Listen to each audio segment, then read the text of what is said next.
So if we're going to look at the review sheet, and as far as some of the questions on there, the first page, we have problems 1 and 2 are dealing with the uniform distribution. So again, be careful. Uniform is your rectangular shape. So we have with x equal to 100 to x equal 150, and p of x is 0.02. So we want the probability for number 1, the probability that x is greater than 133. So again, drawing a picture is recommended highly. So if we say, okay, 100 to 150, and then our p of x is 0.02. Now remember, the dimensions of the overall rectangle should equal 1. So if you were not 100% sure, then it doesn't hurt to double check. So now 133 is more than halfway, so it's probably over in here somewhere. So this is 133, and now because it's greater than, we want this side. So we're going to be shading all of that. So the first thing is we need the difference between, so we can find this dimension here. But in order to find that, we got to subtract these two numbers. So the length is going to be equal to 150 minus 133, which is 17. And then the width, we already know, is 0.02. So our probability should be equal to 17 times 0.02, which looks like 0.34. So remember, probabilities have to be less than 1. Greater than 0, obviously, too. But if it's greater than 1, then you automatically did something wrong. So your probability should always be less than 1. So that's always your check. So same thing for this one. We got our rectangle, 150, 100, 0.02. So now we want 112, which is going to be on the left side of the middle somewhere. And 147, which is really close to the end. And they want everything in between. So again, the first thing we got to do is find our length, which is going to be 147 minus 112, which looks like 35. And our width is still the same. So our probability should be 35 times 0.02, which is 0.70. So if we're rounding two places, now remember, uniform distributions can be rounded differently, but if we're dealing with the normal distributions, then we're always going to be going 4 decimal places. So just be careful if they're probabilities. Now the first one wants you to find the z-score that separates the lowest 98% from the highest 2%. So if you draw your bell, so lowest 98%, so lowest is the left.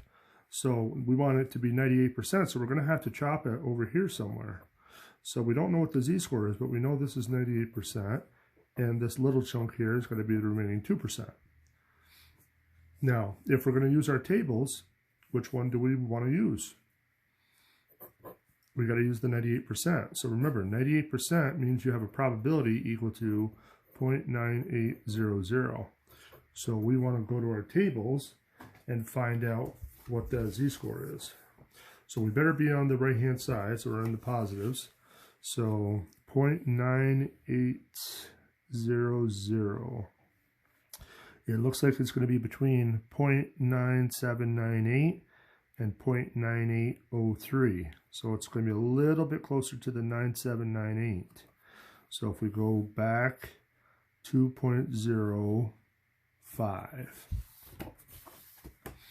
So this should give us a z-score equal to 2.05. Done. Next, they want us to find the probability that z is between these two z-scores. So let's just get a little sketch. So both of those are positive though. Zero's in the middle, so we're looking at both, whoops. We're looking at numbers on the same side of the middle. So our answer is not going to be too big. It's going to be kind of small. So if we got a z-score equal to 1.37, what's that give us for a probability? 1.379147. And if z is equal to 2.42, 2.429922. And then remember, the last thing you gotta do is subtract those. So 0.9922 minus 0.9147 equals, let's see what we get. 0.9147, 0.0775. So again, we said it was going to be pretty small. In fact, it is. Okay, the last one on the first page is looking at a critical value. So remember, critical values always have that little subscript, but you got to make sure you interpret that correctly. So if you draw your picture, they're looking for a z-score. So they want something that goes across the bottom, but this is area to the right of it. So this is area equal to 0.015. So now the question is how do we get the z-score using our tables? Well, we first need to know what's on the left side of it. So this is going to be equal to 1 minus 0.015, which is 0.9850. So now we have a probability that we can look up in our table. So remember, that's going to be in the body of our table someplace, hopefully. 9850. And they have it exactly there. So 2.17. So our z-score is 2.17.